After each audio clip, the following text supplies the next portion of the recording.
Okay, so today I'm going to cut into this Brita water filter just to see what's inside of it, see what it looks like, experiment.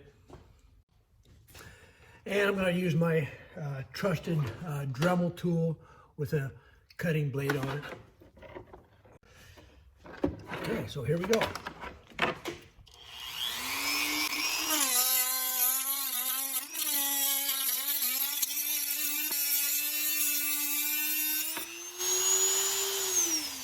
Okay, there you have it. What we got is a bunch of sand. That's all it is. It's just a bunch of sand. So we got a sand filter there.